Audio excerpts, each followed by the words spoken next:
Mi nombre es Karina Bautista y el día de hoy les voy a hablar sobre la fisiología del cortisol y su relación con el estrés.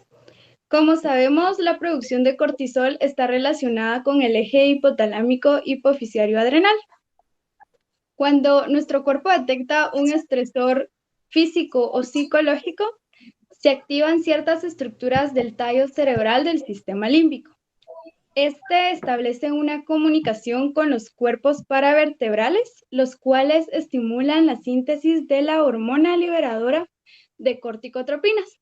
Esta a su vez viaja a la hipófisis anterior y estimula la secreción de la hormona adrenocorticotrópica, la cual estimula la producción de cortisol en la glándula suprarrenal. Al haber cierta cantidad de cortisol en nuestro plasma, hay una retroalimentación negativa que le dice a estas dos hormonas que se dejen de producir. Gracias. Mi nombre es María Fernanda y yo les voy a hablar sobre las consecuencias de los niveles elevados del cortisol en relación con el estrés y condiciones similares como la depresión. Estos niveles elevados de cortisol relacionados al estrés por medio de la activación o estrés puntual producen un aumento en la secreción de glucocorticoides, tanto la cantidad como la frecuencia, volviendo a los niveles habituales de una vez que el origen del estrés bien ha desaparecido o bien ha dejado de producir una alarma en el organismo, se va a ir adaptando. Pero en aquellos casos de que el individuo no se adapta o no logra recuperar un equilibrio en su medio interno, se puede debilitar la capacidad de autorregulación del eje hipotálamo hipoficiario adrenal. Y al entrar en un ciclo continuo de producción de cortisol y agotamiento, también llamado el estrés crónico, lo que va a incrementar. Esto va a ser una activación a largo plazo del sistema de la respuesta al estrés y va a haber una sobreexposición del cortisol y otras hormonas del estrés que van a actuar en consecuencias y pueden interrumpir casi todos los procesos del cuerpo y esto va a incrementar el riesgo de padecer muchos problemas de salud como la depresión. Gracias.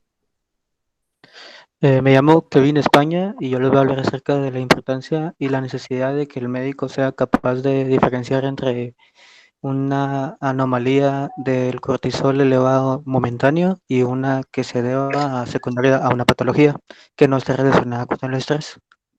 La importancia radica principalmente en que no se cometa una mala praxis, ya que si el médico no es capaz de diferenciar entre niveles anormales momentáneos y una causada a una enfermedad, pueden suceder dos cosas.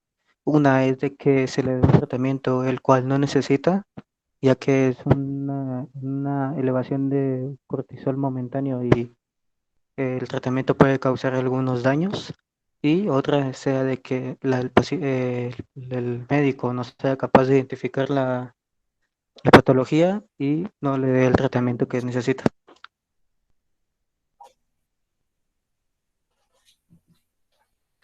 Mi nombre es Carla Acevedo y yo voy a hablar sobre la posible utilidad de ayudas terapéuticas alternas en el control de niveles elevados de cortisol. El ejercicio aumenta inicialmente los niveles de cortisol, pero después de esto va a contribuir a un bajón nocturno de esta hormona. Además, es una buena manera de reforzar las altas y bajas de la producción del cortisol. El ejercicio sería mejor realizarlo en las horas de la mañana. La meditación también demuestra una mejor capacidad para reducir rápidamente los niveles de cortisol y otros ejemplos podrían ser masaje, la meditación profunda, el tai chi, el yoga. Estos han demostrado que serán capaces de ayudar a reducir los niveles de cortisol, las técnicas para el manejo del estrés y las relaciones armoniosas debajo del conflicto también son importantes para prevenir niveles de cortisol crónicamente elevados.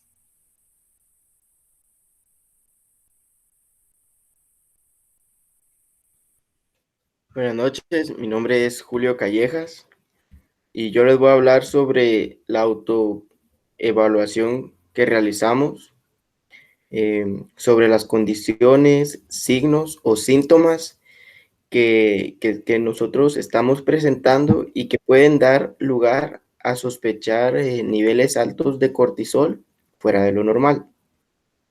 El principal factor que encontramos fue el estrés universitario por las tareas, laboratorios, clases y lecturas que hacemos como estudiantes.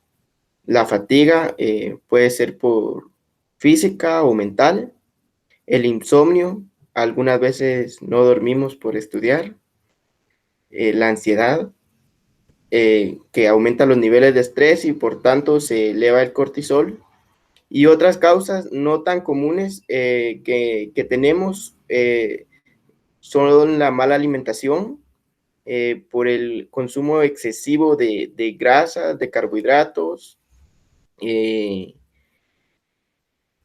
el ejercicio extremo y la cantidad de cafeína que consumimos. Muchas gracias.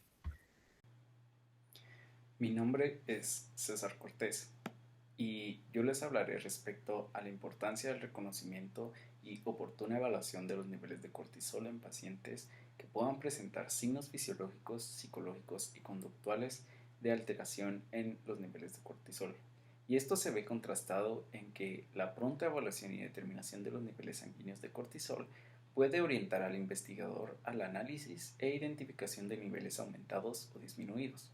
Esto orientará al médico tratante en el diagnóstico de patologías asociadas, como la enfermedad de Addison, la cual presenta niveles disminuidos de cortisol sanguíneo, cuyas complicaciones no son mayores, aunque se debe tener en cuenta el abordaje temprano de los pacientes para evitar que los signos y síntomas de esta patología sean exacerbados. La identificación oportuna de los niveles aumentados de cortisol también podrá orientar al diagnóstico del síndrome de Cushing, cuyo temprano abordaje evitará la aparición de las complicaciones ocasionadas por las mismas. Dichas complicaciones se basan en la aparición temprana de osteoporosis, hipertensión arterial y diabetes mellitus tipo 2. Estas manifestaciones pueden comprometer de manera gradual la vida cotidiana del paciente, además de significar padecimientos a tener en cuenta en el momento de brindar tratamiento al paciente, puesto que se debe tener en el control en el manejo de dichos padecimientos secundarios, ya que pueden influir seriamente en el bienestar, puesto que un mal control en el tratamiento de dichas patologías crónico-degenerativas puede significar riesgos severos en la salud del paciente. Un ejemplo de estas complicaciones son la afectación de órganos blancos como el corazón, cerebro y vasos sanguíneos secundarios al mal manejo de la hipertensión arterial, o a los daños ocasionados en el tejido ocular y desarrollo de neuropatías por altos niveles de glucosa en sangre secundarios a la diabetes mellitus tipo 2. Bueno, les vamos a hablar sobre qué criterios nos pueden elevar el cortisol individualmente. En mi caso, el cortisol se puede elevar por la cafeína, el insomnio y la ansiedad. En mi caso es por el estrés y la ansiedad. En mi caso es por estrés académico y la ansiedad. En el mío puede ser debido al insomnio y el consumo excesivo de comidas procesadas. En mi caso es debido al estrés y la ansiedad. En mi caso es por insomnio y por estrés.